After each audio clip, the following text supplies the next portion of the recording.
최근 엄청나게 화제가 된 뉴스가 하나 있죠. 법적 사회적 나이 계산법을 만 나이 기준으로 통일한다고 하는 그런 뉴스. 다들 들어보신 적 있으실 겁니다. 법으로 정리해야 할 정도로 나이를 세는 방법이 통일되지 않는 이유.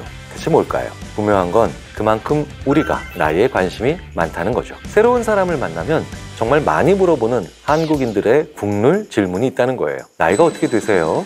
혹시나 나이를 묻기 어려운 자리라 할지라도 우리는 상대방이 도대체 몇 살일까 궁금해하는 상황입니다.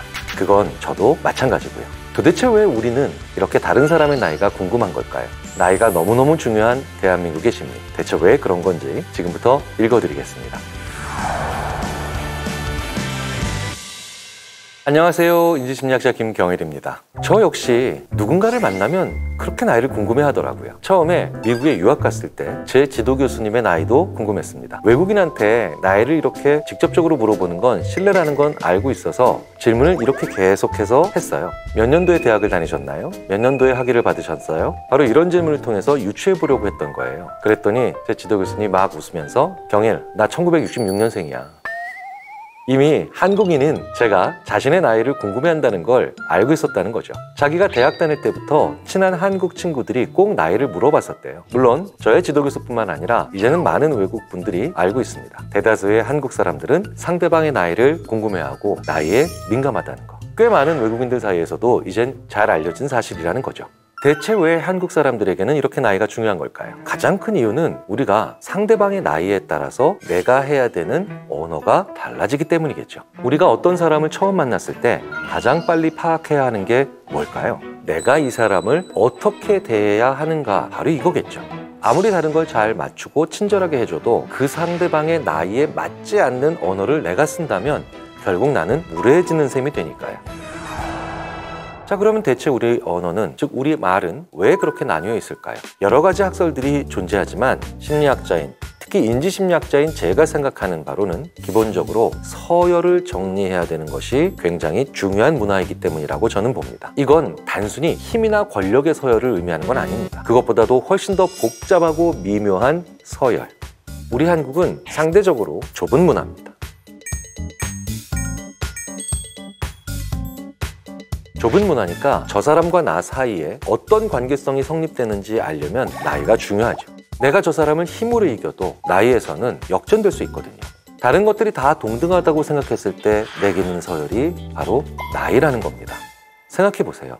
과거 시절에는 양반이면 나이가 많거나 적거나 자기보다 더 낮은 신분의 사람들에겐 말을 놨다는 겁니다. 과거엔 신분이 있으니까 그게 더 중요했다는 거죠.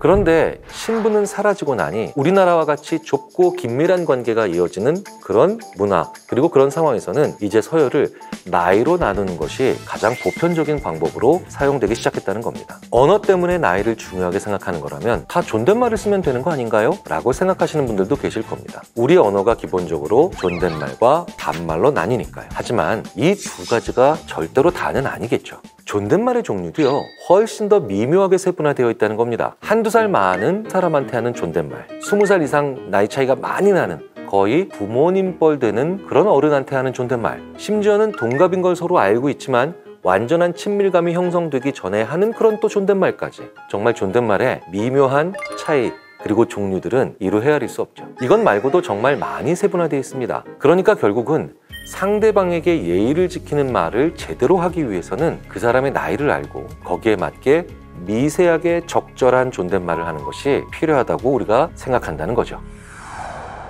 사실 조선시대만 해도요, 같은 계급이라면 혹은 같은 신분이라면 위아래 5살 차이 정도는 그냥 친구였다고 합니다.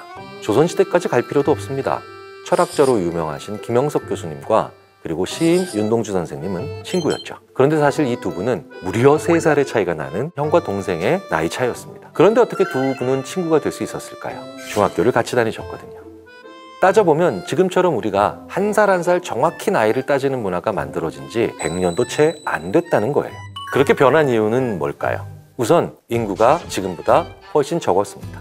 제가 태어났던 해에는 아이가 100만 명이 넘게 탄생했다고 합니다. 그런데 과거에는 그것보다 인구가 훨씬 적었거든요. 그러니까 인구가 많아지면서 같은 범주 내에 들어갈 수 있는 사람의 수가 충분히 많아지니까 그 범주의 수가 또 세분화된다는 겁니다. 1970년생인 저한테는 그저 같이 학교에 다니면 친구라는 게 아니라 같은 해에 입학해서 다닌다는 것이 중요하다는 거예요. 그래야만 친구입니다.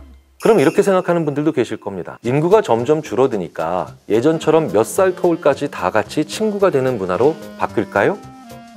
저는 결코 그렇게 쉽게 바뀌지 않을 거라고 생각합니다. 왜 그럴까요? 물리적인 인구는 줄어들었지만 연결성은 더 강해졌거든요.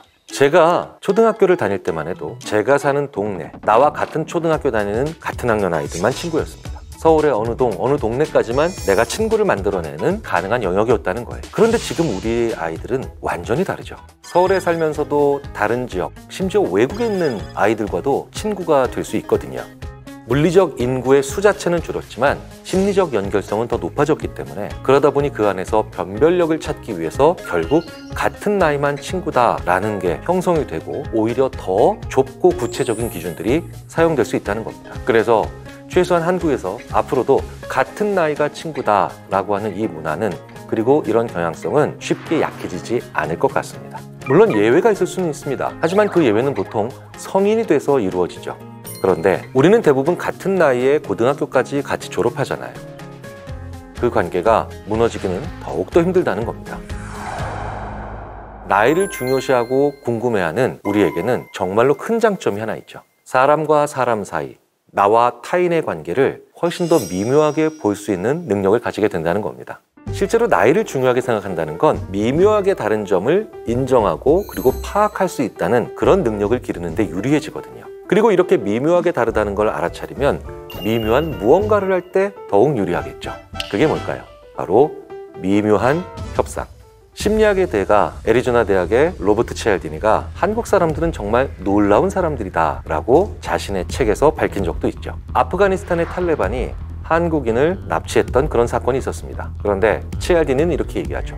만약에 미국인 혹은 미국에 이런 일이 생기면 미국의 정보기관들이 가장 먼저 무엇을 하냐는 거예요. 협상가를 잘 섭외해서 그 다음에 협상 금액을 어떻게 설정할까?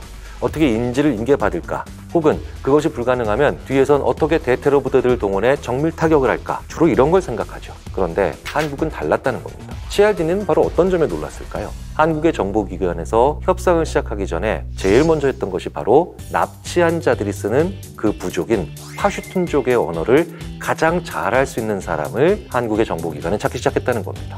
우리나라를 치자면 사투리를 제대로 할 줄 아는 사람을 찾았다는 거예요. 왜?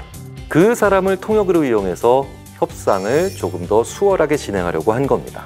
이게 바로 상대방과의 미묘한 연결성과 최대한 호감을 서로 가지게 만드는 마음의 문을 열 수 있는 중요한 연결고리가 될 수 있다는 걸 알기 때문이죠. 그래서 세계적인 심리학자도 이 점을 인정한 겁니다. 한국인들은 미묘한 것을 잘 캐치해서 호감을 혹은 연대감을 만들어낼 수 있는 능력들이 탁월하다라고 판단했다는 겁니다. 그만큼 섬세한 소통이 가능한 게 한국인의 강점이라는 거죠. 하지만 그 반면에 나이에 민감한 문화에서 분명히 발생할 수 있는 문제점 때문에 경계할 것들도 당연히 존재합니다. 바로 그것이 모든 것을 좌우할 수 있다고 믿는 그릇된 신념이죠. 즉, 내가 나이가 많다면 혹은 내가 나이가 어리다면 하면서 그것으로 다른 대부분의 행동들을 그걸로 결정하고 그걸로 좌우할 수 있다는 것.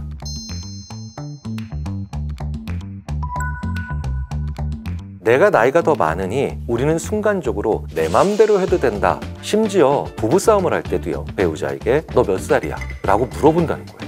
사실 그것은 우리나라에서 가장 볼썽사나운 모습들을 만들어내는 경우들이죠. 반대로 내가 나이가 더 적으니 주도성은 다 상대방에게 있다 라고 얘기를 하면서 자기의 주도성이나 주체성을 만들어 나가지 못하는 그런 경우들이 많죠. 그래서 특히 한국에서는 출생 서열이 그 사람의 성향에 미치는 영향력이 굉장히 강하다고 합니다. 자, 그렇다면 이거는 분명히 경계해야 될, 정확하게 그 제한점을 인식해야 될 문제겠죠.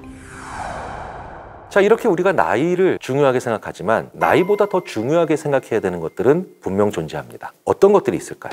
예전에는요, 우리의 신체 나이와 정신 나이가 대부분 비슷하게 같이 갔습니다. 신체적 나이와 정신적인 성숙의 단계가 크게 다르지 않고 대부분의 사람들에게 보편적으로 적용이 되고 있던 그런 시대가 바로 과거였다는 거예요. 그래서 20대에는 뭘 해야 되고 30대에는 뭘 해야 되며 또 하지 말아야 하고 40대에는 또 무엇을 반드시 해야 된다 라는 것들이 비교적 분명하게 나뉘었던 시절이 바로 과거 시절입니다. 그런데 지금은요, 그게 아니죠. 과거에 비해서 그 나이 때에는 무엇을 해야 하고 무엇은 하지 말아야 한다라고 하는 이런 규칙들이나 사회적 통념은 완전히 깨졌다고 봐도 무방합니다. 우리가 점점 더 길고 오래 사는 사회가 되면서 인생에는 나이 외에 수많은 변수들이 그것도 너무나 많아졌거든요. 20대여도 40대 같은 사람이 있고 50대여도 예전의 전형적인 50대의 모습과는 전혀 다른 20대의 삶을 사는 사람들이 얼마든지 있다는 거예요. 요즘은 무엇이 맞고 무엇은 틀렸다라고 보는 순간 그만큼의 다양한 사람들을 보는 능력 자체를 잃어버리는 우를 범하기 쉽다는 겁니다. 과거에는 성숙하지 못하고 무언가 저 사람은 부적절하다 표현하기 위해서 나이값 못한다 라고 표현했어요. 즉 나이가 성숙과 미성숙을 나누는 기준이 됐다는 거죠. 하지만 심리학에서 말하는 성숙한 사람과 미성숙한 사람은 전혀 다른 근거를 사용합니다. 성숙한 삶은 자기 성격에 맞는 장점을 보여주고 사는 삶을 의미합니다. 미성숙한 삶은요, 자기 성격이나 타고난 기질에 기초한 단점만 보여주고 사는 그런 사람과 그런 삶에 표현되는 거죠. 결국 나 자신을 얼마나 잘 파악하고 타고난 나의 기질 그리고 성격에 근거한 많은 장점들을 얼마나 잘 보여주고 사느냐, 바로 그 점이 성숙과 미성숙을 나누는 기준이 된다는 겁니다. 사람이 나이값을 한다라고 하면요, 모든 23살 혹은 모든 52살 기타 등등 이런 같은 나이대에는 다 비슷한 삶을 살아야 한다는 얘기가 되잖아요. 한 사회와 한 집단이 가장 적응력이 떨어지고 위험해지는 게 어떤 때일까요? 바로 다양성이 사라질 때입니다. 대한민국이라는 이 집단은 살아남기 위해, 더 나아지기 위해 세대 내의 편차가 자연스럽게 커진 거예요. 그러니까 예전보다 더 적응력 있는 사회로 가기 위해서 우리는 세대 내의 편차가 이렇게 다양하게 커지니 이제 나이는 중요하지만 유일한 판단의 잣대가 된다는 건 정말 위험한 일이라는 거죠. 우리는 앞으로도 더 많은 편차, 같은 나이라도 훨씬 더 어마어마한 다양성들이 앞으로 발생할 거고요. 그 다양성을 서로 인정해주는 과정에서 우리는 더 강한 생존력을 가지게 될 겁니다. 왜 인간은 같은 부모 밑에서 나온 형제자매의 성격이 가장 많이 차이가 날까요? 바로 인간은 다산하지 않기 때문이라는 것이 연구자들의 추리의 출발입니다. 다산하지 않는다는 건 개체수가 적다는 거죠. 그렇게 개체수가 적을수록 변화하는 환경에 생존율을 높이기 위해서 서로 상이한 기질을 가지고 태어난 자손들이 필요했다는 거예요. 자, 우리나라는 인구가 적습니다. 그리고 또 전대미문의 속도로 감소하고 있는 인구 추이를 보이고 있죠. 자, 그렇다면 일치 단결해서 이 문제를 이겨나가는 게 답일까요? 아니면 이렇게 적은 인구에 많은 다양성을 부여해서 더 강한 적응력을 가지는 게 정답일까요? 많은 심리학자들의 대답은 한결같습니다. 다양성입니다. 그러니 같은 나이에도 우리 나이는 이렇게 많이 다양해 라고 얘기할 수 있는 그런 문화와 그런 삶의 관점을 가져보는 건 어떨까요?